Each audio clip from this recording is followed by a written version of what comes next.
Vamos a hablar del lupus y es que muchos científicos dicen que la respuesta, que se debe a la respuesta del cuerpo al medio ambiente, a las hormonas y a la herencia. Pero bueno, tenemos al experto el día de hoy justamente para enfocarnos en este tema y a todas las personas que padecen de lupus.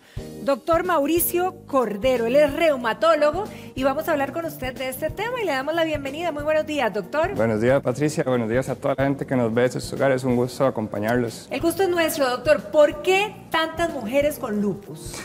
Realmente el lupus es una enfermedad que previamente fue muy subdiagnosticada. Ahora, pues con ciertos avances y que la enfermedad sea pues, documentado más, es mucho más sencillo diagnosticarla. Sí es importante saber que el lupus es una enfermedad multifactorial, no es una sola cosa la que la puede predisponer. Tenemos factores genéticos, factores de medio ambiente, factores desde el punto de vista del sistema inmune. Y, como usted bien lo dijo, factores desde el punto de vista hormonal que nos pueden ocasionar que la enfermedad se desarrolle. Yo comparo esta enfermedad más o menos con una revisión por parte del equipo de tránsito a los carros, ¿verdad? El tránsito vendría siendo como, por así decirlo, el sistema inmune y los carros diferentes células del cuerpo. Entonces ellos basan y van revisando factores genéticos como cuáles, por ejemplo, las mujeres. Las mujeres acarrean en sus cromosomas X, que tienen obviamente en doble cantidad, ciertos genes que pueden estar muy vinculados. Entonces, como que los tráficos se ciñeran en revisar a las mujeres, ¿verdad? Factores también desde el punto de vista ambiental, por ejemplo, el sol. El sol tiene la capacidad de estimular a las células de defensa del cuerpo a que revisen y lo hagan de una forma enredada, por así decirlo. Entonces, es como que el tráfico estuviera expuesto a mucho sol y eso lo haga sentirse fatigado y que se sienta mucho más molesto, entonces sea un poco más duro con las personas que van en los carros. También hay factores desde el punto de vista hormonal. Realmente podríamos compararlo principalmente con hormonas de las mujeres. Entonces, como que los tráficos tuvieran una jefa que quieren que los tráficos trabajen mucho más duro, entonces ellos sean igual más fuertes con las personas que viajan en los carros. Y también factores desde el punto de vista del sistema inmune. Entonces, por ejemplo, que estos tráficos te pidan a vos tu licencia de conducir y que ellos no la reconozcan como la tica, o sea, como la propia. Entonces, inician una serie de actividades para tratar de castigar, por así decirlo, a estas personas que van en los carros. Ahora, el lupus podríamos decir que hay un momento en la vida de nosotras las mujeres que puede detonarse con mayor facilidad. Sí. Realmente la mayoría o el grueso de las mujeres que se diagnostican con la enfermedad de lupus lo hacen a partir de sus 15 años. Más o menos casi el 70% de las mujeres o de los diagnósticos nuevos de lupus ocurren entre los 15 y 55 años.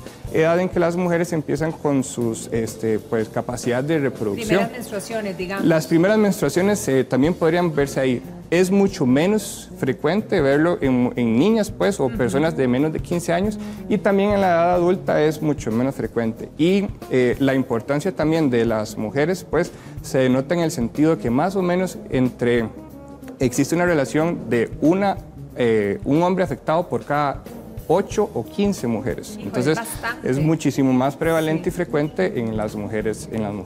Ahora, si vamos repasando situaciones nuestras, por ejemplo, un virus, una gripe, ¿verdad? ¿Podría esto detonar ahí un lupus latente? Todos tenemos, digamos, ese lupus ya está latente en una persona, ¿está en todas? ¿O cómo es que funciona eso, doctor? Partiendo del hecho de que las mujeres tienen una serie de eventos, ¿verdad? Como les expliqué, genéticos o algunas otras cosas, pues sí hay una asociación directa, no con cualquier tipo de infección, ¿verdad? Pero, por ejemplo, infecciones virales con el virus de Epstein-Barr se ha visto que es más frecuente encontrarlos en personas que inician con lupus, ¿verdad? Versus otros virus.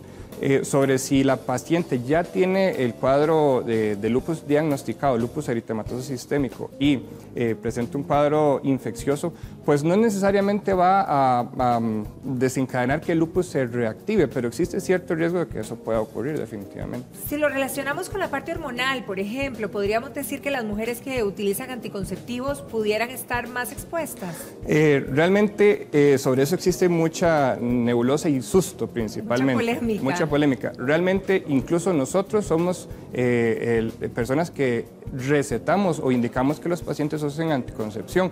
Como hay una temática desde el punto de vista hormonal, en el cual se podría sospechar que el lupus en pacientes que están recibiendo tratamiento hormonal se puede activar, realmente no se ha demostrado. Ni en el de terapia de reemplazo hormonal, tampoco por ejemplo. en el de reemplazo, en el de terapia. Se han hecho estudios donde, por ejemplo, se exponen a muchas mujeres, ¿verdad?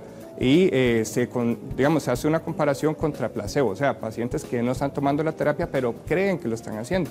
Y se ha visto que tanto las personas que toman terapia de reemplazo como las que están tomando pastillas de mentiras desarrollan en una igual proporción el lupus. Entonces, realmente esto no tiene que hacer que las personas tengan susto de tener anticoncepción, ¿verdad? Sí es importante que las pacientes que tienen lupus lo hagan de una forma ordenada, porque el lupus no es igual si el lupus está dormido, por ejemplo, o si el lupus está sumamente activo. Sobre esas condiciones hay que tomar, y gracias a Dios existen muchos métodos, ¿verdad?, de planificación, hay que tomar el específico o el ideal. En pacientes que tienen lupus activo, las pastillas de anticoncepción sí realmente no están indicadas o no son la mejor opción. Se pueden utilizar métodos de barrera, como por ejemplo el dispositivo intrauterino, lo que la gente conoce como la T de cobre.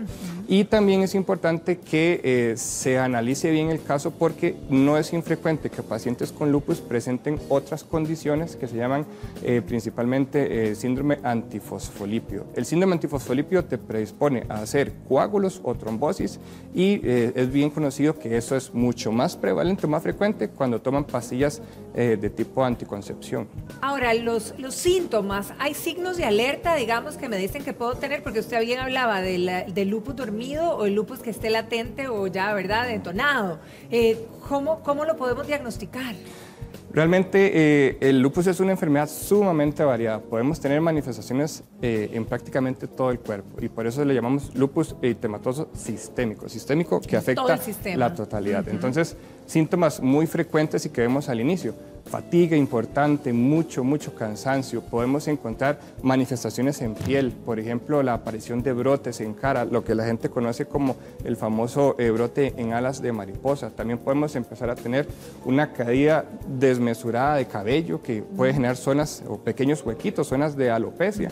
Pueden aparecer úlceras en la boca que podrían o no ser dolorosas, entre uno de los síntomas. Sin embargo, también hay manifestaciones a nivel pulmonar, como por ejemplo el desarrollo de líquido en los pulmones que genera dolor y genera limitación o dificultad para respirar.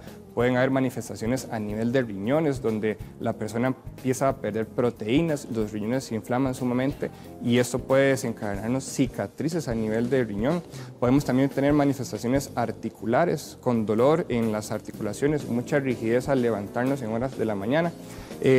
Pueden existir manifestaciones en sangre, por ejemplo, el desarrollo de una anemia, el desarrollo de plaquetas bajas, que son las células que evitan que sangremos, el desarrollo de células de defensa disminuidas en cantidad, entre muchos otros síntomas, ¿verdad? Lo importante es ver o buscar cuando existe la aparición de muchas sintomatologías que uno no puede atribuir a una sola causa, pues que se prenda la chispa y pensar en lupus como una opción de afección. Bien, doctor, muchísimas gracias por haber venido a compartir con nosotros, por además darnos el panorama completo, y lo importante aquí es que hay opciones para poder mantener de alguna manera en jaque el lupus. Muchísimas gracias, Mucho doctor. gusto. Feliz día.